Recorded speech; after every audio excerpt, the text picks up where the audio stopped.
जय हिंद दोस्तों, नमस्कार। अभी की सबसे बड़ी खबर आ रही है जहां पर भारत के दुश्मनों के साथ मोहम्मद यूनुस की बड़ी उछल कूद की बड़ी खबर। अब चाइना को दे दिया तीस्ता नदी के किनारे अस्पताल बनाने का प्रोजेक्ट। जी हां, तीस्ता नदी के पास बनाएगा विशाल काय अस्पताल चाइना। मोहम्मद यूनुस के न्योते पर चीन ने किया सर्वेक्षण। बताएंगे अभी की सबसे बड़ी खबर, कितना बड़ा ये झटका देने वाला है भारत को। और तीस्ता नदी के किनारे ये अस्पताल बनने से क्या क्या मुश्किलें खड़ी कर रहा है ये भारत के लिए, सबसे पहले आपको बताएंगे, लगे हाथों बताएंगे। डंके की चोट पर अपने भारत ने कबूल है कि बांग्लादेश की क्यों काटी नस। मोदी सरकार से पंगा का मतलब मोहम्मद यूनुस की बर्बादी। जी हां, लगे हाथों बताएंगे। क्या संयुक्त राष्ट्र सुरक्षा परिषद का अस्थायी सदस्य बन पाएगा अपना भारत। अमेरिका से आई बहुत बड़ी खुशखबरी, मुस्लिम देश ने कर दिया बड़ा ऐलान। लगे तो आपको बताएंगे, तलाशी अभियान के दौरान रोका तो छीनने लगा हथियार। जम्मू कश्मीर के राजौरी में जवानों से हुई बड़ी झड़प, तो वहीं 5 मई को ऐसी क्या कयामत आने वाली है। मौलाना इतने क्यों डर गए हैं और पाकिस्तान बांग्लादेश तक क्यों खौफ मच गया है। सारी जानकारियां एक एक करके आपको विस्तार से बताने वाले हैं। बस आपको करना क्या है मालूम है, वीडियो के लास्ट तक बने रहिएगा। और खबरों में आगे बढ़ने से पहले मानता है कि मोहम्मद यूनुस की हेकड़ी कम होती नजर नहीं आ रही है और वो एक झटका भारत की तरफ से और डिजर्व करते हैं। तो इस वीडियो को लाइक करके, चैनल को सब्सक्राइब करके, बेल आइकन दबा के कमेंट में जय हिंद कह दीजिएगा। बात कर लेते हैं पहली और सबसे बड़ी खबर की, जहां दोस्तों बांग्लादेश की अंतरिम सरकार के प्रमुख मोहम्मद यूनुस भारत को घेरने के लिए जमकर उछल कूद कर रहे हैं। मोहम्मद यूनुस एक के बाद एक भारत के दुश्मनों के साथ संपर्क साध रहे हैं। कभी वो पाकिस्तान से बात कर रहे हैं, तो कभी चीन को एयरबेस का ऑफर दे रहे हैं, तो कभी तुर्की के साथ हथियारों की डील कर रहे हैं। यानी मोहम्मद यूनुस हर उस डाल पर कूद रहे हैं जिसका डायरेक्शन भारत के खिलाफ है। ताजा रिपोर्ट्स के मुताबिक चाइना उत्तर बांग्लादेश में तीस्ता नदी के तट पर एक अस्पताल बनाने की योजना बना रहा है। इस प्रोजेक्ट के लिए प्रारंभिक सर्वेक्षण का काम शुरू हो चुका है। इसे एक ऐसा डेवलपमेंट माना जा रहा है जिससे दोनों देशों के संबंधों में महत्वपूर्ण करीबी संबंध स्थापित हो सकते हैं। हालांकि भारत चुपचाप बांग्लादेश की हरकतों को देख रहा है। भारत की तरफ से मोहम्मद यूनुस के इस एंटी इंडिया नृत्य पर कोई प्रतिक्रिया नहीं दी जा रही है। इकोनॉमिक टाइम्स ने मामले से परिचित लोगों के हवाले से बताया है कि हाल ही में एक चीनी टीम ने अस्पताल के निर्माण के लिए उत्तरी बांग्लादेश के 4 कलगाची में कुल 100 एकड़ भूमि में से 20 एकड़ भूमि का निरीक्षण किया है। उन्होंने कहा कि जमीनी निरीक्षण का मकसद अस्पताल निर्माण के लिए सबसे उपयुक्त स्थान का निर्धारण करना है। दोस्तों रिपोर्ट्स में दावा किया गया है कि पिछले महीने जब बांग्लादेश की अंतरिम सरकार के प्रमुख मोहम्मद यूनुस ने बीजिंग की यात्रा की थी, उस दौरान उन्होंने चाइना को बांग्लादेश में इंफ्रास्ट्रक्चर के विकास के लिए आमंत्रण दिया था। इसके बाद चीनी अधिकारियों ने अस्पताल बनाने के लिए सर्वेक्षण का काम शुरू किया है। जी हां, चाइना ने पहले प्रस्तावित तीस्ता नदी व्यापक प्रबंधन और बहाली परियोजना के दायरे का आकलन करने के लिए एक सर्वेक्षण किया था। आपको बता दें दोस्तों कि 2016 में बांग्लादेश ने नदी की चुनौतियों के प्रबंधन के लिए वैकल्पिक दृष्टिकोण का पता लगाने के लिए चीन के राज्य के स्वामित्व वाली पावर कंस्ट्रक्शन कारपोरेशन के साथ एक गैर बाध्यकारी समझौता ज्ञापन पर हस्ताक्षर किए थे। इस सहमति पत्र के आधार पर 2020 में एक मास्टर प्लान बनाया गया था, जिसे पंचवर्षीय योजना के तहत 2024 तक अंतिम रूप दिया जाना था। पिछले 10 दिनों से बहुत से लोग कमेंट कर रहे हैं कि तीस्ता नदी को लेकर भारत बांग्लादेश में आखिर कौन सा ऐसा विवाद है। तो आपको बता दें दोस्तों, तीस्ता नदी को बांग्लादेश भारत के खिलाफ जियोपॉलिटिकल हथियार की तरह इस्तेमाल करने की कोशिश कर रहा है। आपको बता दें कि तीस्ता नदी हिमालय से निकलती है और फिर सिक्किम और पश्चिम बंगाल होते हुए बांग्लादेश में प्रवेश करती है। तीस्ता नदी की लंबाई जो है वो करीब 315 किलोमीटर है, लेकिन इसकी रणनीतिक स्थिति भारत के लिए काफी महत्वपूर्ण हो जाती है। बांग्लादेश में खेती और सिंचाई के लिए इस नदी की काफी अहमियत है और देश के उत्तरी भाग में 15% से ज्यादा खेती तीस्ता नदी पर ही निर्भर है। भारत और बांग्लादेश के बीच तीस्ता नदी को लेकर सालों से विवाद चल रहा है और 2011 में दोनों देश एक समझौते तक पहुंचे थे। इस समझौते के तहत भारत 42.5% और बांग्लादेश 37.5% पानी का इस्तेमाल करेगा। हालांकि पश्चिम बंगाल की मुख्यमंत्री ममता बनर्जी की गहरी आपत्तियों की वजह से यह समझौता नहीं हो पाया था। भारत और बांग्लादेश के बीच तीस्ता विवाद को लेकर समझौता आज तक नहीं हो पाया, जिसकी सबसे बड़ी वजह ममता बनर्जी है। 2020 में चीन ने बांग्लादेश को तीस्ता नदी के प्रबंधन के लिए $1 अरब कर्ज देने की पेशकश की थी। इसके तहत चाइना बांध का निर्माण करने के साथ साथ ड्रेनेज सुधार, फ्लड कंट्रोल और और सिंचाई सिस्टम विकसित करता है। हालांकि शेख हसीना ने इस प्रोजेक्ट को भारत के साथ करने की सहमति दी थी, लेकिन अब हालात बदल गए हैं। तीस्ता नदी के तट तक चाइना का पहुंचना भारत के लिए खतरे की घंटी है। यहाँ प्रोजेक्ट्स को ऑपरेट करके चाइना भारत के नॉर्थ ईस्ट की जासूसी कर सकता है, मैपिंग कर सकता है और अपनी निगरानी बढ़ा सकता है, जिससे भारत की नेशनल सिक्योरिटी को खतरा पहुंचेगा। जी हाँ दोस्तों, अब आप समझ सकते हैं ये भारत के लिए कितना महत्वपूर्ण है। और अब जब ऐसे में मोहम्मद यूनुस ने चाइना को इस तीस्ता नदी के किनारे अस्पताल बनाने का प्रोजेक्ट दे दिया है, अब अंदाजा लगा सकते हैं ये कितना बड़ा खतरा पैदा कर सकता है भारत के लिए। दोस्तों ऐसे में अब भारत का रिप्लाई आना बाकी है इस मुद्दे पर, लेकिन तब तक एक भारतीय होने के नाते और भारत से प्रेम करने के नाते इसका क्या काट निकाल सकता है अपना भारत, सजेशन सुझाव जरूर दीजिएगा दोस्तों। और मोहम्मद यूनुस द्वारा एक तरफा लिए गए इस फैसले पर आप अपनी क्या राय देना चाहेंगे,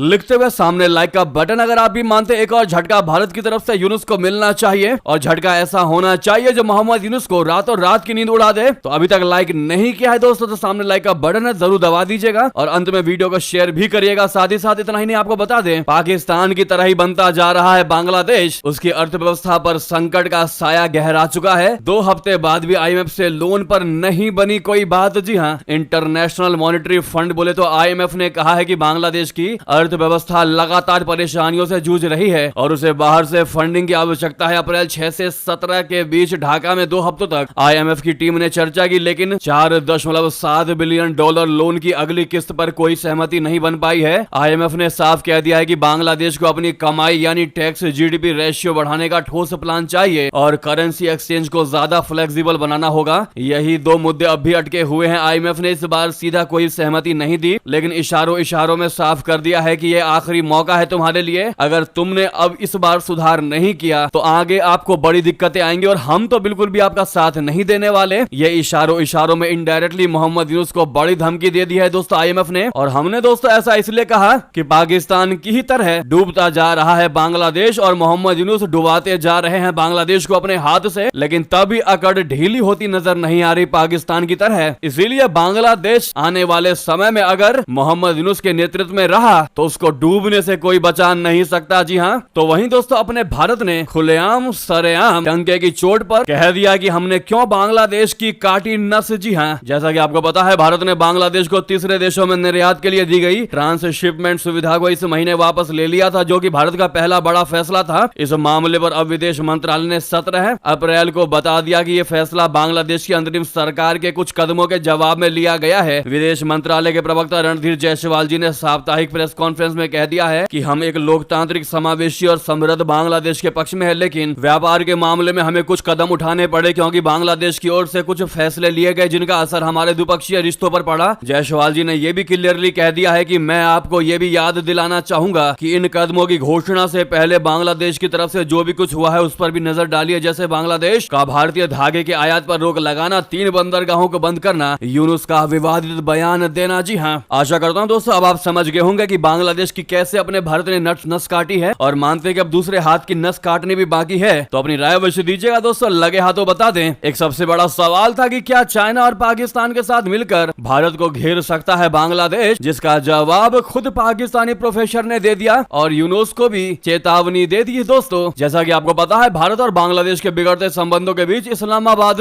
ढाका के साथ संबंधों को मजबूत करने की कोशिश कर रहा है। इसी कड़ी में पाकिस्तान की विदेश सचिव आमना बलोच इस वक्त ढाका के दौरे पर हैं, जहां उन्होंने बांग्लादेश के उच्च अधिकारियों समेत अंतरिम सरकार के प्रमुख मोहम्मद यूनुस से मुलाकात की है। आमना बलूच की ये यात्रा इसलिए महत्वपूर्ण है क्योंकि 15 सालों बाद पाकिस्तान और बांग्लादेश के शीर्ष अधिकारियों के बीच मुलाकात हो रही है। इसके बाद पाकिस्तान के विदेश मंत्री इशाक डार अगले हफ्ते बांग्लादेश की यात्रा करने वाले हैं। लिहाजा अब माना यह जा रहा है कि पाकिस्तान बांग्लादेश के साथ संबंधों को मजबूत करने में जुटा है। वहीं बांग्लादेश की कोशिश भी पाकिस्तान के साथ संबंधों का विस्तार देकर भारत असहज करने की है, लेकिन सवाल यह है कि क्या दोनों देशों के बीच एक दूसरे को देने के लिए कुछ है। ऐसे में पाकिस्तान की political analyst doctor Ayesha Siddiqa ने कह दिया है कि पाकिस्तान और बांग्लादेश के पास एक दूसरे को देने के लिए मात्र धार्मिक कट्टरपंथ के अलावा कुछ भी नहीं है। उन्होंने नया दौर टीवी पर पाकिस्तान के विदेश सचिव की ढाका यात्रा को लेकर बयान दिया। तो वहीं क्या भारत को परेशान कर सकता है बांग्लादेश, तो आपको बता दें इस सवाल पर जवाब देते हुए उन्होंने कह दिया है कि निश्चित तौर पर चाइना ऐसा करना चाहेगा। चाइना तो पूरे साउथ एशिया में ही ऐसा कर रहा है, पाकिस्तान भी ऐसा करना चाहेगा। नॉर्थ ईस्ट इंडिया को पाकिस्तान परेशान करना चाहेगा और भारत के लिए ये परेशानी की बात है, लेकिन भारत के लिए ये कोई नई बात नहीं है। भारत और पाकिस्तान पाकिस्तान के बीच हमेशा से ऐसा होता आया है। उन्होंने दक्षिण एशिया में चाइना के प्रभाव को लेकर कहा कि दक्षिण निश्चित तौर पर चाइना तो ऐसा करेगा ही। चीन दक्षिण एशिया में अपना प्रभाव बढ़ा रहा है, लेकिन ये जियो पॉलिटिकल गेम है। चाइना अपना बाजार बनाना चाह रहा है और भारत भी एक बड़ी शक्ति है, तो भारत भी ऐसा ही कर रहा है और भारत का कुछ बिगाड़ नहीं पाएगा ये पाकिस्तान, ना बांग्लादेश ना चाइना, क्योंकि पहले से ही भारत अलर्ट है। भारत को पता है कि ये पाकिस्तान और चाइना उसके दुश्मन देश है और बांग्लादेश को भी वो दोनों अपने साथ लाने की जुर्रत में लगे हुए हैं, इसीलिए भारत पहले से ही अलर्ट है। जी हां, और भारत को कम आंकना बांग्लादेश और पाकिस्तान के लिए बहुत बड़ी गलती साबित हो सकती है। वाकई में दोस्तों, अगर आप भी इनके बात का समर्थन करते हैं, मानते हैं, इन्होंने बिल्कुल सटीक बात कही है भारत को लेकर, तो अपनी राय अवश्य दीजिएगा। साथ ही साथ अगली खबर की बात कर लेते हैं, जो अभी की सबसे बड़ी खबर है। क्या संयुक्त राष्ट्र सुरक्षा परिषद का अस्थायी सदस्य बन पाएगा भारत? अमेरिका से आई बड़ी खुशखबरी, मुस्लिम देश ने किया बड़ा ऐलान। दोस्तों, भारत दशकों से मांग कर रहा है कि उसे संयुक्त राष्ट्र सुरक्षा परिषद की अस्थायी सदस्यता दी जाए। भारत ने इसके लिए G4 के गुट के साथ भी एक अभियान चला रखा है। हाल ही में भारत ने सुरक्षा परिषद के सुधार के दौरान मुस्लिम देश को अस्थायी सदस्यता देने की तुर्की के राष्ट्रपति एर्दोगन के मांग को खारिज कर दिया था।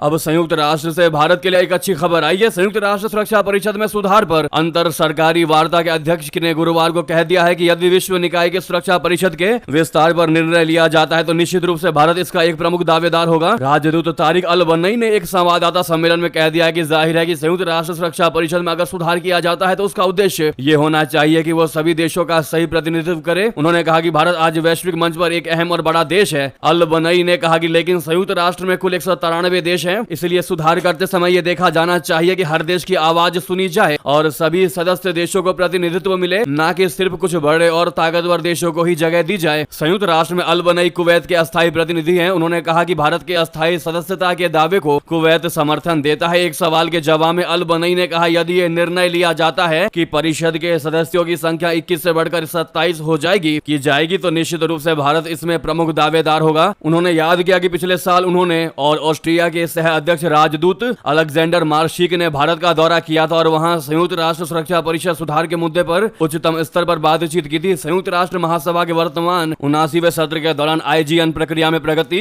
हुई पर अद्यतन जानकारी देते हुए राजदूत ने कहा कि सुधार का मार्ग निहित संदेश जटिल है, लेकिन हम आगे बढ़ने की दिशा में स्थिर और सार्थक कदम उठा रहे हैं। साथ ही साथ दोस्तों बता दें, जम्मू कश्मीर के राजौरी में जवानों संग हुई झड़प, तलाशी अभियान के दौरान रोका तो छीनने लगा भारतीय जवानों का हथियार। जी हां, जम्मू कश्मीर के राजौरी जिले में सेना के जवानों के साथ दुर्व्यवहार का मामला सामने आया है। इंडियन आर्मी की ओर से बताया गया है कि सेना को आतंकवादियों की संभावित गतिविधियों की सूचना मिली थी, जो इस संवेदनशील इलाके में एक गाड़ी में घूम रहे थे। इसके तुरंत बाद तलाशी अभियान शुरू किया गया। शुरुआती जानकारी से पता चला कि रोकने पर एक व्यक्ति ने ड्यूटी पर तैनात सैनिकों के हथियार छीनने की कोशिश की। इस दौरान उनके साथ झड़प हो गई। सेना का कहना है कि पूरे मामले की जांच की जा रही है। अगर कोई व्यक्ति गलत आचरण का दोषी पाया जाता है तो मौजूदा कानून के तहत सख्त कार्रवाई की जाएगी। कुछ दिनों पहले ही कठुआ में हथियारों और गोला बारूद का जखीरा बरामद किया गया था। एक अधिकारी ने बताया कि पिछले एक महीने में कठुआ जिले में सुरक्षा बलों और आतंकवादियों के बीच 4 मुठभेड़ हुई है। राजबाग मुठभेड़ से हथियार, गोला बारूद और अन्य युद्ध जैसे भंडार के अलावा मादक पदार्थ बरामद हुए। इससे यह स्पष्ट हो गया है कि आतंकवादियों ने बड़ी योजना बनाई थी। गौरतलब है कि मुठभेड़ में 2 आतंकवादी मारे गए, जबकि जम्मू कश्मीर पुलिस के 4 जवान भी शहीद हो गए थे। तो वहीं आपको बता दें, भारत को घेरने चले थे असीम मुनीर, पाकिस्तान में ही होने लगी थू-थू। कमर चीमा ने कहा, हमारा कल्चर सऊदी अरबिया से नहीं बल्कि इंडिया से है। जी हां, पाकिस्तान के सेना प्रमुख जनरल असीम मुनीर ने बुधवार को ओवरसीज पाकिस्तानी कन्वेंशन में भारत और हिंदुओं के खिलाफ जमकर जहर उगला। इसको लेकर पाकिस्तान के पत्रकार कमर चीमा ने रिएक्शन दिया। उन्होंने कहा कि जनरल असीम मुनीर बाकी सेना के जनरलों से बहुत अलग हैं, वो सीधे जवाब दे रहे हैं, जबकि उनसे पहले जनरल कमर जावेद बाजवा भारत से बातचीत की इच्छा दिखा चुके हैं। कमर चीमा ने